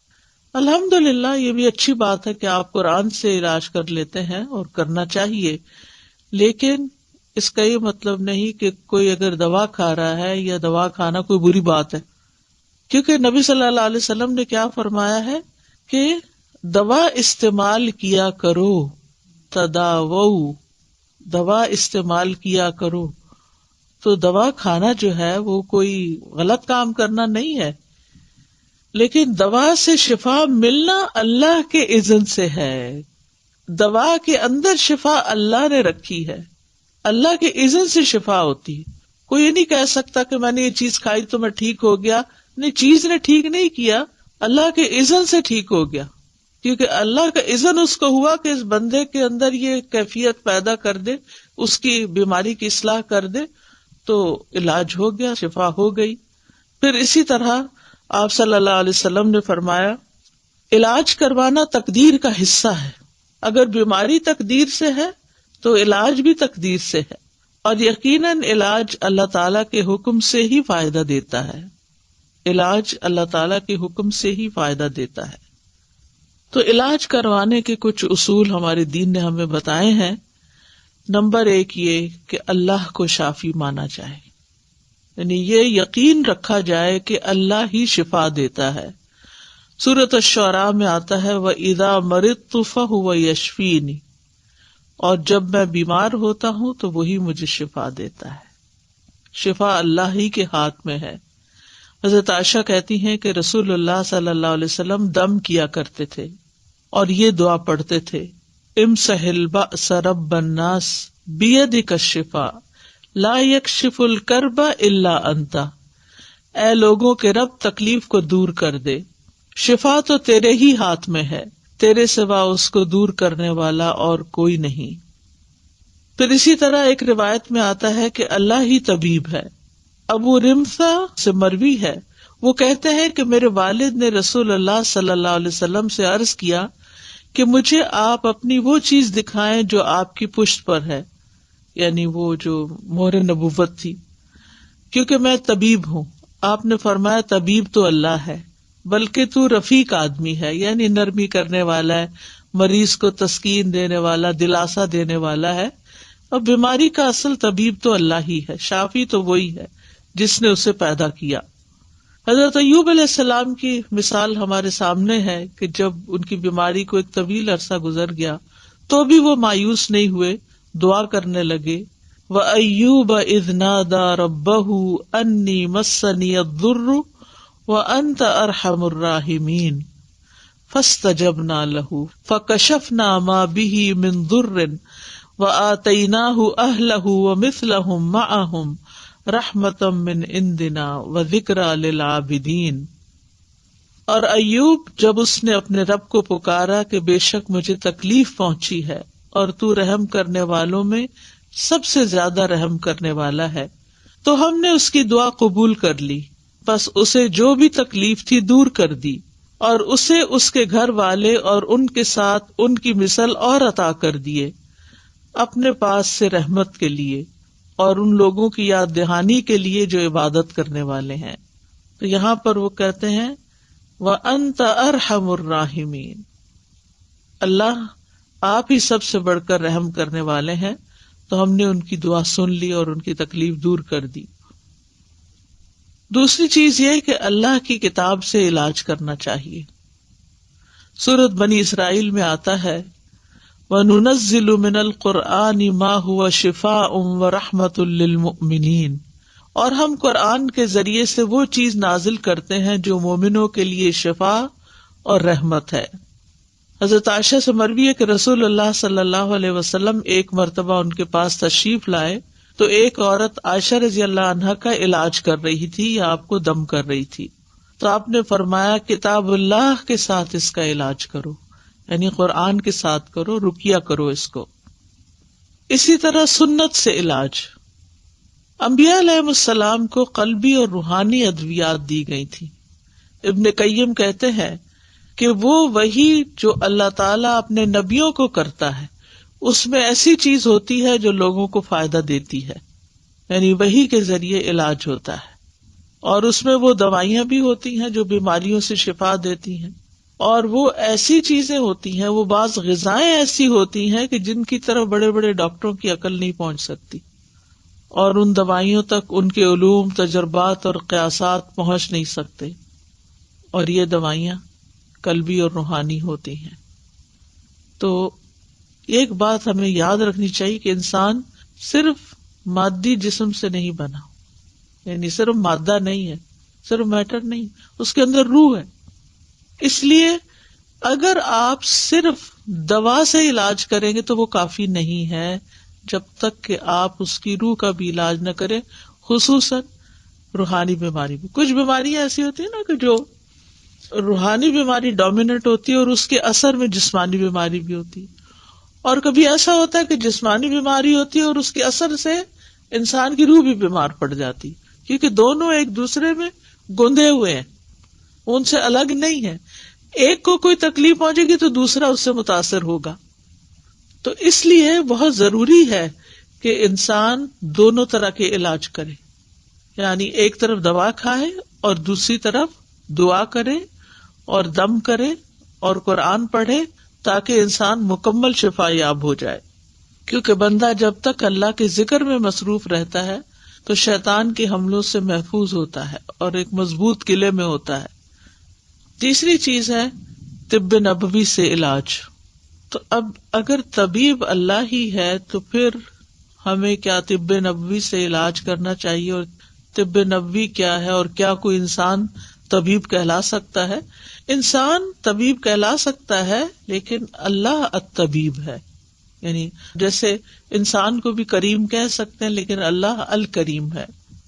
تو طب نبوی سے علاج میں حجامہ کروانا، پچھنے لگوانا. آپ صلی اللہ علیہ وسلم نے فرمایا اگر تمہاری دواؤں میں سے کسی میں بھلائی ہے تو پچھنا لگوانے یا شہد پینے اور آگ سے داغنے میں ہے. اگر وہ مرض کے مطابق ہو، یعنی بیماری کے مطابق پچھنا لگے یا آگ سے داغ لگے، اور میں آگ سے داغنے کو پسند نہیں کرتا. ایک تو یہ کہ تکلیف دہ علاج ہے بہت، یعنی انسان کو کسی گرم سلاخ سے داغنا یا کسی بھی طرح کی ایسی کوئی چیز لگانا کہ جس میں آگ ہو، تو اس لیے آپ اس کو پسند نہیں کرتے تھے. لیکن آخری چارہ کار کے طور پر اگر کوئی بیماری کسی بھی طرح ٹھیک نہ ہوتی ہو تو اس صورت میں ایسا علاج کیا جا سکتا ہے. اور ہو سکتا ہے کہ اسی کے اندر ہی پھر جو الیکٹرک شاکس وغیرہ دیے جاتے ہیں وہ بھی اس میں شامل ہوں، اللہ عالم. پھر اسی طرح کلونجی سے علاج. رسول اللہ صلی اللہ علیہ وسلم نے فرمایا کلونجی کے دانوں میں موت کے علاوہ ہر بیماری کے لیے شفا ہے. اگر کلونجی کے تیل پر شرعی دم کر کے مریض کے متاثرہ حصوں پر وہ تیل لگایا جائے اور کلونجی کے دانے جو ہیں وہ کھلائے جائیں تو حدیث میں کیا آتا ہے کہ موت کے علاوہ ہر بیماری کا علاج ہے. تو اس لیے ہر گھر میں کلونجی کے دانے بھی ہونے چاہیے اور اس کا تیل بھی ہونا چاہیے. اور اس میں یہ ہے کہ اگر جیسے آج کل کورونا کی بیماری ہے تو اس میں 2 کام کیے جا سکتے ہیں. ایک تو یہ کہ کلونجی کے بیج زبردست جراثیم کش ہیں، ان کی دھونی دینی چاہیے. یعنی گھر کو ڈس انفیکٹنٹ کرنے کے لیے جیسے بخور جلاتے ہیں تو اسی طرح کوئلے کے اوپر تھوڑے سے دانے ڈال کے ان کا دھواں جب نکلنے لگے تو اس کو گھر میں گھما دینا چاہیے. اس کے بارے میں یہ بھی کہا گیا ہے کہ یہ شیاطین کو بھگانے کا ذریعہ بھی ہے. یہ دھواں شیطانوں کو بہت تکلیف دیتا ہے تو وہ نکل جاتے ہیں، اور اگر ریپیٹڈلی ہوگا تو گھر سے جراثیم وغیرہ بھی نکلیں گے اور شیاطین بھی نکلیں گے اور انشاءاللہ باذن اللہ شفا ہوگی. دوسرا یہ ہے کہ لنگز کی بیماریوں میں اس کی بھاپ جو ہے وہ بہت فائدہ دینے والی چیز ہے. اسی طرح سر درد میں ناک کے اندر اس کے قطرے چند ڈالے جائیں دونوں طرف تو میگرین وغیرہ کو بہت فائدہ ہوتا ہے. اس کے اوپر تو بہت تفصیلی الگ ایک پورا لیکچر ہو سکتا ہے کہ کلونجی کس طرح استعمال کی جا سکتی ہے اور کس طرح فائدہ. لیکن یہ 2 چیزیں جو میں نے بتائی ہیں کہ اس کی دھونی دی جائے اور اس کی بھاپ لی جائے یہ غیر مضر ہیں. اور چند دانے جیسے چٹکی بھر دانے صبح کے وقت پانی کے ساتھ اگر کھا لیے جائیں، اور اگر صبح نہیں یاد رہے تو آپ کے ڈائننگ ٹیبل پر اگر کلونجی رکھی ہوئی ہے تو کھانے کے اوپر بازو کے جیسے آپ نمک چھڑکتے ہیں تو چٹکی بھر دانے، یعنی بہت زیادہ مقدار میں نہیں، کیونکہ پھر ایسا نہ ہو کہ اس کا کوئی ری ایکشن ہو. اسی طرح یہ کہ اگر گلے میں خراش وغیرہ ہے تو کلونجی کا تیل اگر رکھا ہوا ہے تو چند قطرے زبان پہ ٹپکا کے آہستہ آہستہ گلے سے گزارے جائیں. تو یہ چونکہ جراثیم کش ہے تو گلے کے اندر کے جراثیم، اسی طرح ناک کے اندر کے جراثیم، کیونکہ گلے کی بیماریوں میں بھی ناک میں ڈالنا سب سے زیادہ مفید ہے. اگر تھوڑا سا کڑوا لگتا ہے، تکلیف سے محسوس ہوتی ہے، لیکن یہ کہ اس میں فوری طور پر انسان کو ریلیف ملتا ہے اور بہت جلد گلے کی بیماریاں وغیرہ جو ہیں یہ ٹھیک ہوتی ہیں. اور اگر پھیپڑوں تک نمونیا وغیرہ ہو گیا ہے تو بارہا اگر بھاپ دی جائے اس کی تو بہت فائدہ مند ہے. وکس وغیرہ جو ہے یعنی کہ ایسی چیز ہے کہ جس کے بخارات پھیپھڑوں میں جا کے جم بھی سکتے ہیں، لیکن کلونجی جو ہے وہ مضر نہیں ہے. پھر اسی طرح یہ ہے کہ شہد فائدہ مند ہے. قرآن مجید میں آتا ہے یخرج من بطونها شراب مختلف الوانہ فیہ شفاء للناس. اس مکھی میں سے رنگ برنگ کا شربت نکلتا ہے جس میں لوگوں کے لیے شفا ہے. یعنی شہد جو ہے وہ فائدے کی چیز ہے. شہد اگر آپ مہینے میں کم از کم 3 دن خالی پیٹ اس کا چمچ لے لیں صبح یا 1 گھونٹ بھر لیں تو یہ پریونٹیو کیور بھی ہے. یعنی بہت سی بیماریاں لگنے سے انسان محفوظ رہتا ہے. اور اسی طرح نبی صلی اللہ علیہ وسلم پانی میں شہد ملا کر پیا کرتے تھے، ایک بہترین ڈرنک بن جاتا ہے. لیکن بہت ابلتے پانی میں اس کی پراپرٹیز ضائع ہو جاتی ہیں، اس لیے گرم پانی کی بجائے اگر ٹھنڈے پانی میں استعمال کیا جائے تو بہتر ہے. اور خصوصاً اگر موسم ٹھنڈا نہ ہو تو پھر روم ٹیمپریچر پر جو پانی ہے اسی کے اندر شہد ملا کر پینا زیادہ فائدہ مند ہے. پھر آب زمزم، رسول اللہ صلی اللہ علیہ وسلم نے فرمایا زمزم کا پانی اس مقصد کے لیے ہے جس کے لیے وہ پیا جائے. اگر آپ شفا کی نیت سے پیئیں گے تو شفا ہے، غذا کی نیت سے پیئیں گے تو غذا ہے، پیاس بجھانے کی نیت سے پیئیں گے تو پیاس بجھے گی انشاءاللہ. پھر اسی طرح عود ہندی یعنی جس سے کست الہندی کہتے ہیں، اس میں بھی شفا ہے. صحیح بخاری کی روایت ہے، ام قیس رضی اللہ عنہا سے مروی ہے، وہ کہتی ہیں کہ میں اپنے ایک لڑکے کو لے کر رسول اللہ صلی اللہ علیہ وسلم کی خدمت میں حاضر ہوئی. میں نے اس کا حلق دبایا تھا چونکہ اس کو گلے کی بیماری ہو گئی تھی. تو آپ نے فرمایا تم اپنے بچوں کو انگلی سے حلق دبا کر کیوں تکلیف دیتی ہو؟ ہمارے یہاں بھی جو ٹریڈیشنل میتھڈ ہے گلے چڑھانے کا، اس میں نمک یا اسی طرح کی کسی چیز کے ساتھ انگلی کے ساتھ گلے اوپر کو اٹھا کے دبا دیتے ہیں ان کا انفیکشن دور کرنے کے لیے. تو آپ صلی اللہ علیہ وسلم نے اس سے منع کیا اور فرمایا یہ عود ہندی لو، اس میں 7 بیماریوں کی شفا ہے. سبحان اللہ. ان میں ایک ذات الجم پسلی کا ورم بھی ہے، یعنی نمونیا بھی ہے. تو آج کل کورونا وائرس میں جیسے پھیپھڑوں پر ہی سارا اثر چلا جاتا ہے، بیماری زیادہ تکلیف دہ ہو جاتی ہے، تو اس میں کست الہندی جو ہے اور کست البحری یہ فائدہ مند ہے. اگر حلق کی بیماری ہو تو اس کو ناک میں ڈالو، اور اگر ذات الجنب ہو یعنی نمونیا ہو، ذات الجنب عربی میں کہتے ہیں اس کو، تو حلق میں ڈالو یعنی اس کو پیو. اور اس کے لیے بھی یہ ہے کہ گرم پانی میں اگر تھوڑی دیر کے لیے اس کو بھگو کے رکھ دیا جائے، 1 چھوٹی چمچ جو ہے اس کو 1 کپ پانی میں، اور پھر جب وہ اچھی طرح اس کے پانی میں اثرات آ جائیں تو اس کو چائے کی طرح سپ سپ کر کے یا قہوے کی طرح پی لیا جائے تو یہ بھی بہت جلد فائدہ دیتی ہے. جہاں یہ مسنون علاج ہے، طب نبوی ہے، یعنی علاج کرنے کا کہا گیا ہے، وہاں یہ ہے کہ ممنوع علاج سے بھی بچنا چاہیے. اور ممنوع علاج کیا ہے؟ غیر شرعی اور شرکیہ طریقے سے علاج، یعنی شرکیہ دم یا تعویذ وغیرہ. عبداللہ بن مسعود اپنی بیوی کے پاس داخل ہوئے تو دیکھا کہ اس نے خسرہ کی بیماری کی وجہ سے تعویذ پہنا ہوا تھا. ان کی وائف نے تعویذ لٹکایا ہوا تھا خسرہ کی بیماری سے نکلنے کے لیے. تو آپ نے اسے سختی سے کاٹ دیا اور کہا بے شک عبداللہ کی آل شرک سے بیزار ہے، اور کہا ہم نے رسول اللہ صلی اللہ علیہ وسلم سے یہ بات بھی یاد کی ہے کہ بلا شبہ جھاڑ پھونک، تعویذ اور حب کے اعمال شرک ہیں. یہاں پر اس کا یہ مطلب نہیں کہ دم کرنا منع ہے یا رقیہ منع ہے، شرکیہ جھاڑ پھونک منع ہے. یعنی ان الرقا والتمائم والطولہ شرکن، یعنی اس سے مراد وہ کلمات ہیں جو حرام ہیں، لیکن دوسری طرف جائز اور شرعی دم بھی ہیں. عوف بن مالک کہتے ہیں ہم زمانے جاہلیت میں دم کیا کرتے تھے. ہم نے عرض کیا اللہ کے رسول اس کے بارے میں آپ کا کیا خیال ہے؟ آپ نے فرمایا اپنے دم کے کلمات میرے سامنے پیش کرو، دم میں کوئی حرج نہیں جب تک اس میں شرک نہ ہو. اچھا، یہ جو بات ہے نا کہ لا بأس بالرقى ما لم يكن فيه شرک، اب یہ قرآن کی آیات تو نہیں تھی نا دور جاہلیت میں. تو آپ نے پوچھا کہ مجھے دکھاؤ کہ کون سا دم کرتے تھے، بتاؤ مجھے. آپ نے فرمایا کہ اگر شرکی الفاظ نہیں تو دم ٹھیک ہے. اس سے ایک بڑی اہم بات پتہ چلتی ہے. بعض لوگ اس بات میں بہت فس کریٹ کر دیتے ہیں کہ یہ کوئی مصنون طریقہ نہیں دم کا، اور آپ کو یہ کس نے کہا کہ یہ آیت 10 دفعہ پڑھ کے دم کریں تو ٹھیک ہو جائیں گے. تو آیت پڑھنے میں تو کوئی حرج ہی نہیں ہے.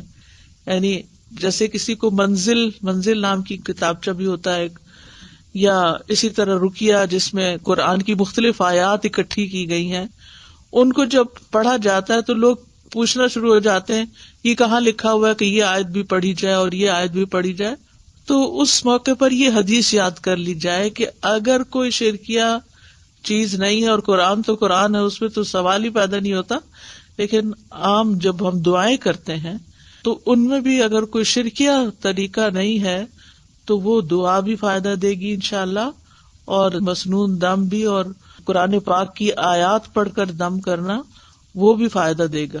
بعض لوگوں کو اللہ سبحانہ وتعالیٰ نے بہت حکمت دی ہوتی ہے، اور وہ قرآن کی آیات سے ایسے میننگ نکال لیتے ہیں کہ جس سے واقعی لوگوں کو فائدہ بھی پہنچتا ہے. اس میں ایک ویب سائٹ ہے رقیہ ان لنڈن، اس ویب سائٹ پر مختلف طرح کے دم ریکارڈ کیے گئے ہیں جو کہ کافی مفید ہیں. مثال کے طور پر اگر کسی کے پاؤں میں کوئی تکلیف ہے تو انہوں نے کیا کیا ہے کہ پاؤں سے متعلق جو آیات ہیں ان کو اکٹھا کر کے ان کو ایک رقیہ بنا دیا. اسی طرح اگر دل میں کوئی تکلیف ہے تو دل کی آیات، یا اسی طرح اور جن اعضاء سے متعلق کوئی تکلیف ہے تو اس سے ملتے جلتے آیات جو ہیں وہ اکٹھی کر کے ان کا رقیہ بنا دیا گیا ہے. تو اس میں کوئی حرج کی بات نہیں ہے، اس میں کوئی لڑائی جھگڑے اور بحث مباحثے کی بات نہیں ہے کہ کیا نبی صلی اللہ علیہ وسلم ایسا کیا کرتے تھے. نبی صلی اللہ علیہ وسلم نے ہر چیز نہیں کی، کیونکہ آپ نے اصول دے دیے ہمیں. کچھ چیزیں تو آپ نے کی ہیں، وہ تو ہمارے لیے بہت ہی اوتھینٹک اور یقینی چیزیں ہیں، لیکن کچھ چیزیں ایسی بھی ہیں کہ جو آپ نے ان کی حدود بتا دی ہیں. جیسے اس حدیث میں حد بتا دی کہ تم میرے سامنے اپنے دم کے کلمات پیش کرو، یعنی وہ دم جو دور جاہلیت میں تم کرتے تھے، اگر وہ فائدہ مند تھا تمہارے لیے تو آج بھی اس کو استعمال کر سکتے ہو. فرمایا کہ دم میں کوئی حرج نہیں جب تک اس میں شرک نہ ہو. تو اگر شرک پر مبنی ہو یا ایسے الفاظ پر جو سمجھ نہ آ رہے ہوں، بعض لوگ تعویذ لکھے ہوئے ہوتے ہیں اور اس میں ایسے ایسے لفظ لکھے ہوتے ہیں کہ جو سمجھ ہی نہیں آتے، یا نمبرز لکھے ہوئے ہوتے ہیں، تو وہ استعمال نہیں کرنے چاہیے، کیونکہ ان کا نہیں پتا کہ اس میں شیطانوں کو پکارا گیا ہے یا نعوذ باللہ اللہ کے ساتھ کسی اور الہ کو پکارا گیا ہے. تو ایسی چیزوں سے انسان کو دور رہنا چاہیے. جہاں تک قرآن اور اذکار اور جائز دعاؤں کے ساتھ دم کرنا ہے تو ان میں کوئی حرج کی بات نہیں ہے. اور اسی طرح اللہ کے کلام، یعنی پچھلی ایک حدیث میں عبداللہ بن مسعود والی میں نے کہ جھاڑ پھونک منع ہے، لیکن اللہ کے کلام کے ساتھ پھونک مار کر دم کرنا جائز ہے. مثلا سورۃ فاتحہ پڑھ کر پھونک ماری جا سکتی ہے. رات کو سوتے وقت جب آپ آیت الکرسی پڑھتے ہیں تو چاروں کونوں میں آپ پھونک ماریں، وہ بھی ایک حفاظت کی چیز ہے. اسی طرح نبی صلی اللہ علیہ وسلم اپنے ہاتھوں میں معوذتین اور قل ھو اللہ پڑھ کر دم کرتے تھے، اور رات کو جہاں جہاں تک آپ کا ہاتھ جاتا تھا خود اپنے اوپر دم کرتے تھے اور اپنے آپ کو جاڑتے تھے. حضرت عائشہ کہتی ہیں کہ نبی صلی اللہ علیہ وسلم اپنی مرض وفات میں خود پر معوذات پڑھ کر دم کرتے تھے. پھر جب آپ زیادہ بیمار ہو گئے تو میں یہ صورتیں پڑھ کر آپ کو دم کرتی تھی، اور برکت کے لیے آپ کا ہی ہاتھ آپ کے جسم پر پھیرتی تھی. یعنی اپنا ہاتھ نہیں پھیرتی تھی، آپ کا ہاتھ پھیرتی. تو اس سے پتہ چلتا ہے کہ ہاتھ پھیر کر جھاڑنا مریض کو اور دم کرنا جو ہے یہ جائز ہے. معمر کہتے ہیں میں نے امام زہری سے پوچھا کہ آپ صلی اللہ علیہ وسلم کس طرح دم کیا کرتے تھے. انہوں نے بتایا آپ دم کر کے اپنے دونوں ہاتھوں پر پھونک مارتے، پھر انہیں اپنے چہرے پر پھیر لیتے، اور پھر اس کے بعد یہ کہ باقی جسم کے اوپر بھی جہاں جہاں تک ہاتھ پہنچ جاتا. تو اس حدیث میں دلیل ہے کہ اللہ کے کلام کے ساتھ دم کرنا اور پھونک مارنا یہ جائز ہے. اور نووی کہتے ہیں کہ اس میں دلیل ہے کہ دم میں لعاب ملی پھونک مارنا مستحب ہے. اس کو جھاڑنا کہتے ہیں، یعنی اس طرح پھونک مارنا کے بیچ میں سے منہ سے ڈراپلیٹس بھی تھوڑی تھوڑی نکلیں. اور حب کے اعمال کیا ہوتے ہیں عبداللہ بن مسعود کی حدیث میں جس سے منع کیا گیا ہے، یہ اصل میں جادو کی ایک قسم ہوتی ہے. اس کے ذریعے سے عورت کو اپنے شوہر کا محبوب بنایا جاتا ہے یا شوہر کو اپنی بیوی کا محبوب بنایا جاتا ہے. تو یہ درست نہیں ہے. یعنی ایسے کوئی کلام لینا یا ایسی چیزیں لینا کہ جس سے اس طرح کی چیز کی جائے کہ شوہر کی ساری توجہ میری طرف ہو جائے، جیسے سوکنے وغیرہ ہوتی ہیں یا اور، تو یہ طریقہ درست نہیں.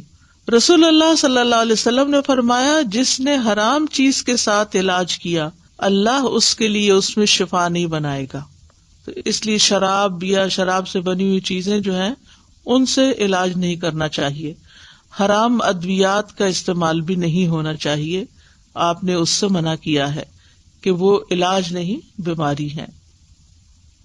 یہ جو دم وغیرہ بتائے ہیں میں نے، اس کے لیے ویب سائٹ پر آن لائن آرڈرز پلیس کر سکتے ہیں. آیات شفا جو ہیں پرنٹڈ شکل میں موجود ہیں اور بک سٹور پر بھی موجود ہیں.